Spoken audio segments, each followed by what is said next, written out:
Hey friends, welcome back to the channel. Ari Koinuma here, and for today's deep thought, I want to share with you an insight or knowledge that is so impactful that it's dominated the last handful of years of my life. This has been like the one thing that has been on my mind because once I learned about this, I was like, wow, this can really change my life.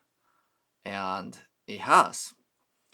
And it may seem obvious to some of you, but I didn't know this, and nobody told it to me until I was in my middle age. So I want to share with you this number one lesson that I learned about how life and our minds work. And if you're new here, I call myself a scholar of music and life, and I share what I'm learning about both. So I've always had interest in psychology and have had personal experience with mental health issues. But it was through my work with my personal coach, Tom Volker, who taught me about this one piece of information, which is this. You can process your trauma by feeling it. Or another way to put it is, the way to get past or move beyond your trauma is to go back and revisit and fully feel the feelings. In this case, trauma, I would define it as feelings or emotions that are so big and so powerful that we have a hard time fully experiencing it in one sitting. And so our defense mechanism that's built into the mind will tuck it away into our subconscious and actually further down into our physical body so that we can come back to it later and feel it when we have more energy or more time to do so. The problem is that we never do that. We tuck away the feelings that we have a hard time feeling, and then we spend the time from there on distracting ourselves, numbing ourselves, just doing anything but going back and reliving that feeling. And when you do that, your feelings will stay stuck inside your system. And the thing is, this will never go away. It doesn't matter how long it's been, it will just stay in your system. And the only way to move them out of your system is to go back and feel them. For some of you who are more knowledge, who have more exposure or experience in the mental health field and stuff, it's probably like duh kind of thing. But I didn't know that. I didn't know that it was possible to move past, all your past sort of trauma. I had understanding that mental health issues commonly stem from some traumatic experience from the childhood, but it simply means that wherever that sort of traumatic experience occurred, or obviously it doesn't have to be a single event. It could be a sort of a prolonged sort of state of something that could eventually turn into trauma because things keep happening, or things like that. No matter where and how the trauma came into your life, or it generated those feelings, it's become kind of like emotional baggage that you're carrying around. And by having it in your system, you are spending extra energy just carrying it, but most of us basically spend the energy looking away, making sure that we don't experience those hard feelings again. And that in turn prolong the state of being traumatized. I've got to watch this with my own children, but if you see a little child throw a tantrum and without judging, with love and kindness, you say, okay, that's how you feel, have at it, right? I mean, maybe take the child to a private space where you're not disrupting anybody else, but you let the child have the tantrum. What happens is that eventually they'll be done having the tantrum and they'll move on and they act like actually nothing really happened. And that is kind of like the natural way that humans process the feelings that are generated from life events. The problem comes when you're not allowed to do that, whether the adults judge them and like, don't do that, or don't cry, or say it's not appropriate, right? And then just there's a lot of judgment and sort of trying to control the child away from fully embodying, fully experiencing that feeling. And that creates this idea that it's not okay to feel all the feelings. And then at least I did, I developed habits in terms of not fully feeling certain feelings that come up, and then every time I would just kind of suck it up, right? And then I just keep storing in my system and keep storing in my system, and pretty soon I'm just carrying this heavy load of unprocessed feelings, and my life is dominated by it, and then there are all kinds of ways in which they get in the way. Obviously, if there is too much of that, like that could result into depression, or it could result into anxiety, things like that. But also, one thing that I learned that trauma does is that it creates this distorted lens through which you look at your world.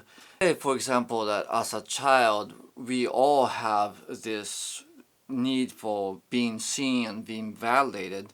It's that look, mom, or look, dad, look at what I did, that sort of feeling, right? And let's say that the adults in their life were always busy and they're like, no, I don't have time for that, right? And then always push them away. And there's going to be a lot of disappointment in that experience, or grief. And the grief can build up to such an extent that the child will go, oh, actually, what I'm interested in, what I'm excited about is not worth the attention and the validation that I really want. And so I really better prove or earn the attention by being extra good, or being extra helpful, or being a yes person all the time. And that's how I'm going to sort of earn the love and attention that we seek, right? So there's a big piece of like a worldview in that's getting built there, is that the child believes that he or she or they are not sort of innately worthy of love and of attention. And the coping mechanism is that they start to go, okay, so I better do something to earn what I'm looking for, because otherwise I'm not worthy of it, right? So the self-worth is low, and you're counting on efforts and proving and getting attention to sort of earn the right to get the social needs that you want met. And then through this trauma, you see the world and you go, yeah, there are all these people out there, but I don't deserve to sort of get their attention on my own, so I'm going to be very nice to people, I'm going to be extra helpful. And then this is kind of like, I think you get the drift, right? Like you're people who struggle with people pleasing, right? Or doormat type person, right? That is part of their defense mechanism or coping mechanism because of the traumatic experience that formed a particular belief about how the world is and their place in the world. While they have that belief, there's just no way to get around or to change that worldview in a fundamental way until you go back and fully grieve this experience of not getting what you needed at the time when you originally needed. You may have guessed, I mean, I'm talking about myself here in that for a long time I had a low self-worth, and that meant that I was extra devoted and dedicated to be nice to those around me, and I was very fearful of putting up boundaries or making a stand or making a case for my own needs and things like that. And it took a lot of grieving to sort of process the baggage that I was carrying. And it might not seem so intuitive to go, okay, how does grieving lead to improved self-worth? But you can't get to the improved self-worth until you process the big hunk of emotions that you're carrying that is in the way, so to speak. You have to kind of remove the obstacle, and then the path becomes clear. Things like, positive thinking or positive psychology or just visualization and, all these other sort of approaches or techniques that you would employ to better your life runs into this insurmountable obstacle of past experience and the feelings that are stuck inside you, and will have a very limited, at least in my experience, result, because you're just not dealing with the elephant in the room, which is this overwhelming feeling that you have this past experience feelings that are sort of disproving what you really want in your life. So going back to how I learned about this, I learned it originally from my coach Tom, and he made me read this book called The Presence Process by Michael Brown, and in which Michael Brown walks you through this basically a process literally of meditation that lasts a number of weeks, and and then he has kind of explains how this whole thing works, and that was the main thing that sort of source of information that I have.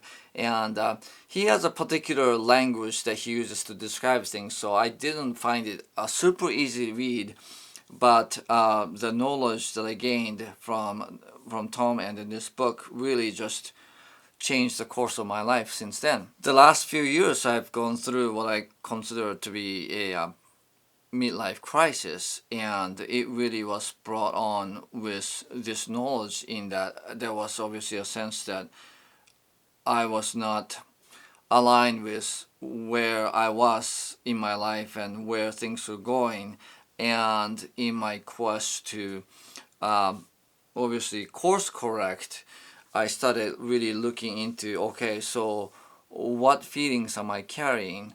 What beliefs do I have that are in my way of being able to change my life? And then when I look at those beliefs, it's hard in the beginning, but with practice I started becoming able to trace it down to particular feelings or experience that may have sort of been instrumental in forming those blockages.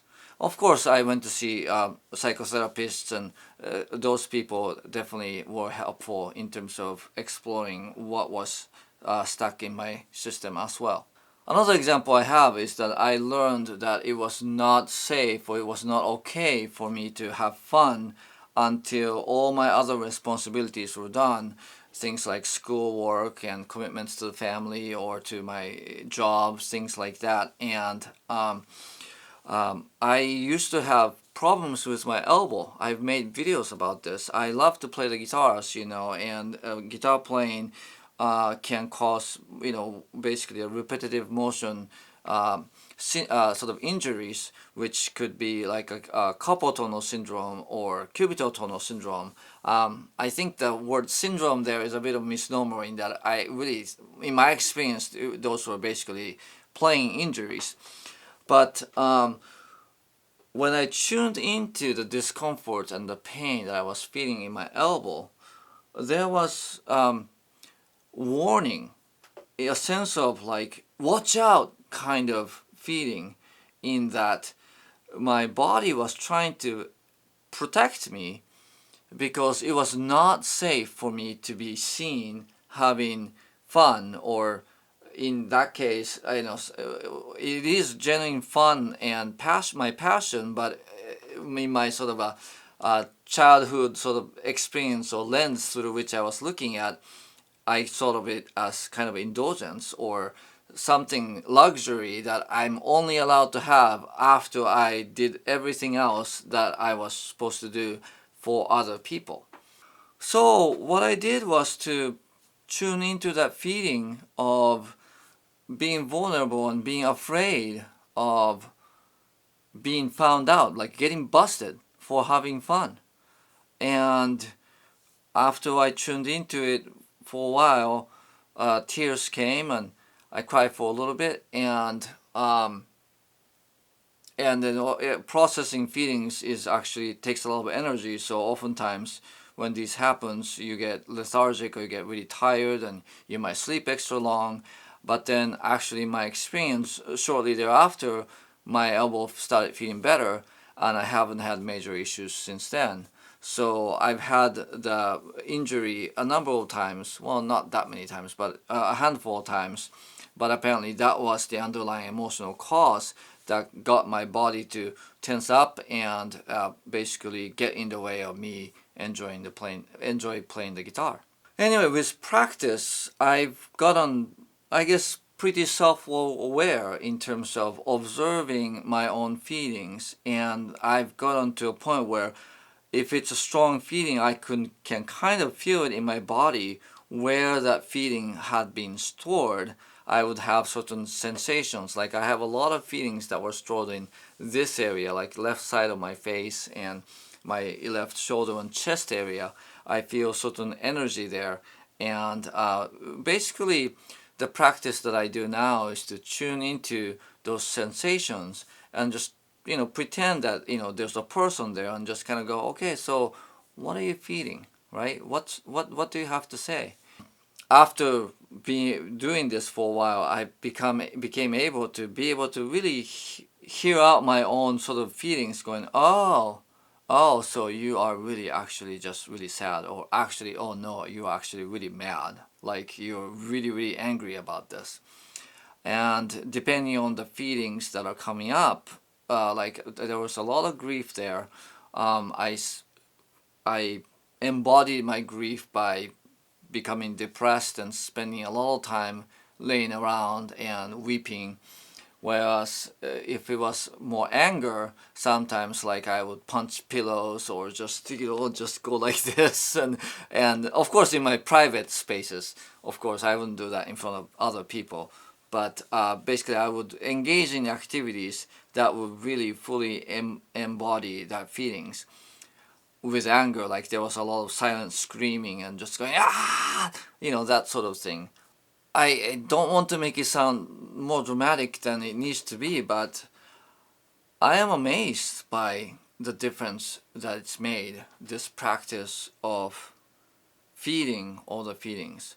And along the way I learned about triggers too, right? Triggering is a really good concept, really appropriate, in that when you have these emotional baggages stacked in your system, when a life event happens that seems to correspond in your mind to those baggage that you're carrying, you, in a way, overreact and the overreaction happens because it's not the feeling that are generated from the triggers that you're feeling. The trigger is really triggering the feeling of the baggage that you're carrying, and then that's why the reactions seem very acute and dramatic and very intense and uncomfortable, right? Um, so if you're getting triggered, our natural tendency to say, "Oh, that's uncomfortable. I don't really want to feel that," so you avoid the triggers.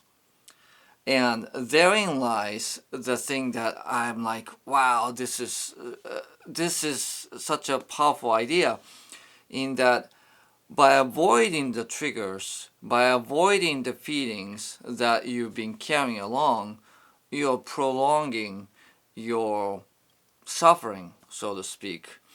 And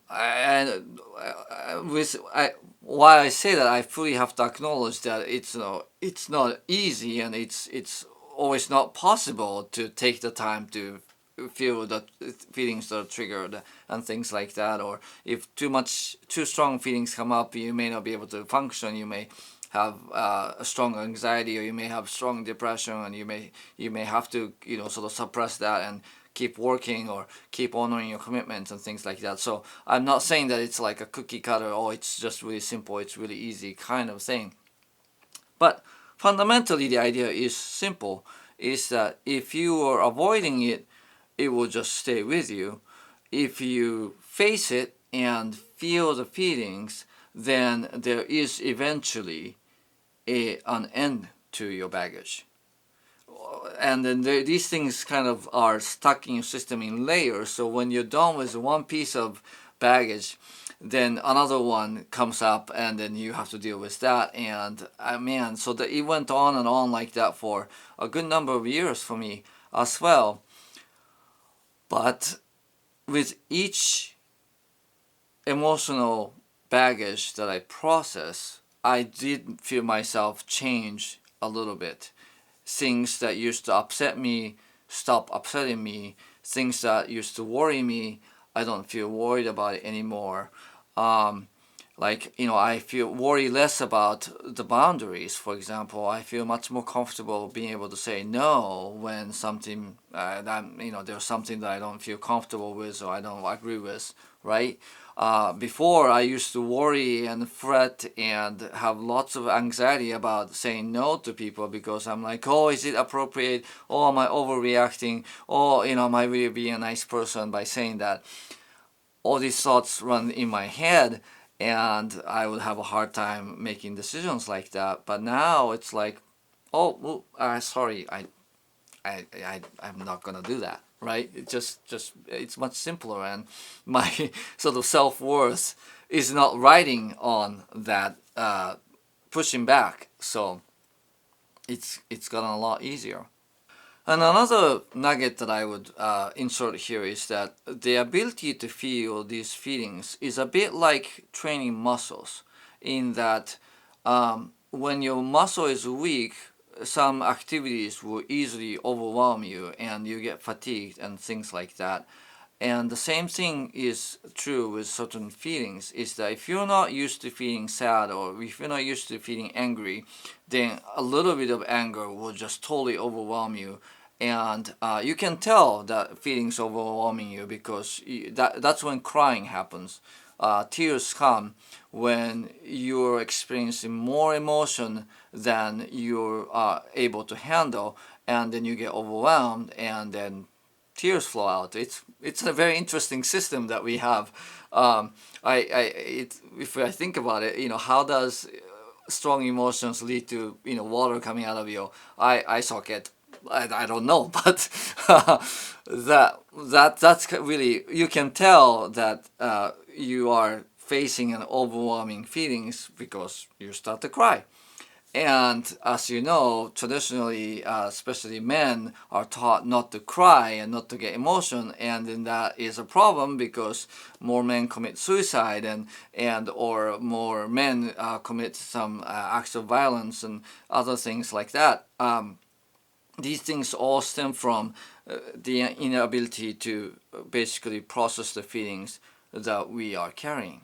But as you train your emotional muscle, so to speak, and get more familiar, more used to feeling certain things, even those feelings come up, you feel less overwhelmed. For me, for example, anger was always a difficult feeling. Is that whenever I felt angry, I would just stuff it down. I would just distract myself, and I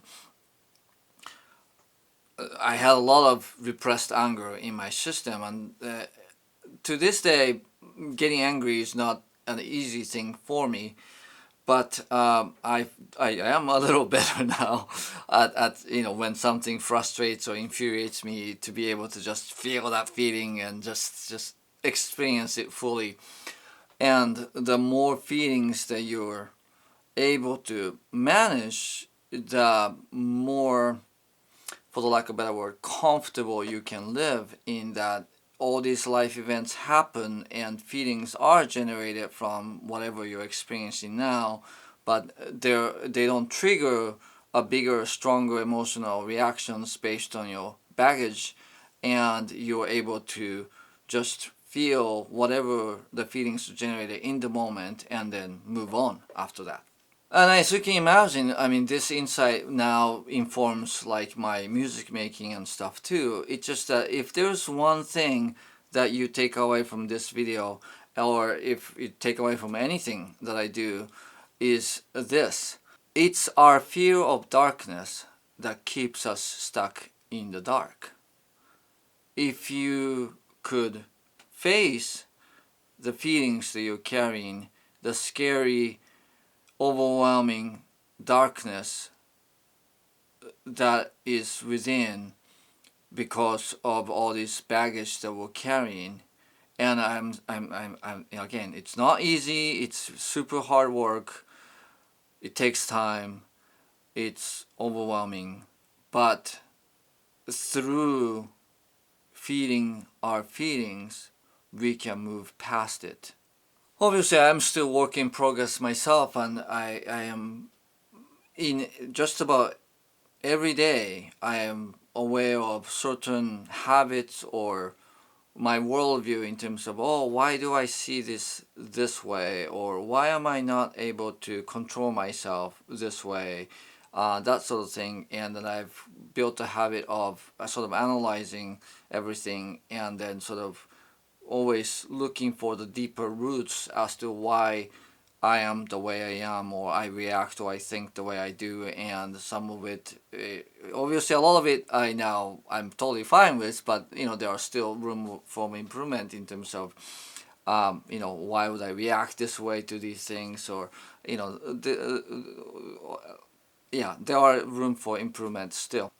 If you're not at peace with where you are in life, or who you are, who you have become, and the irony of the fact that the only thing that we can control in life is ourselves, but yet a lot of times we feel that we can't control what we do and how we think and how we act, and we blame it on everything and everybody else, right?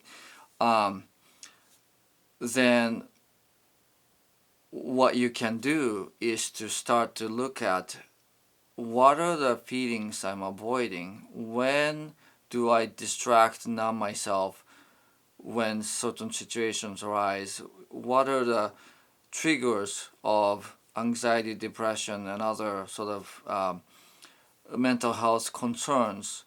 And to, instead of saying, okay, let's prevent that from happening, if you have the luxury of confronting it, then confronting it, or just going toward it and then actually experiencing all the uncomfortable feelings, that's the path, right? And then through that hard path, you have the potential to get to the other side of it and be able to leave some things behind. Alright, thanks again for watching. If you found this video informative or helpful in any ways, if you could give me a like or subscribe, I would very much appreciate it.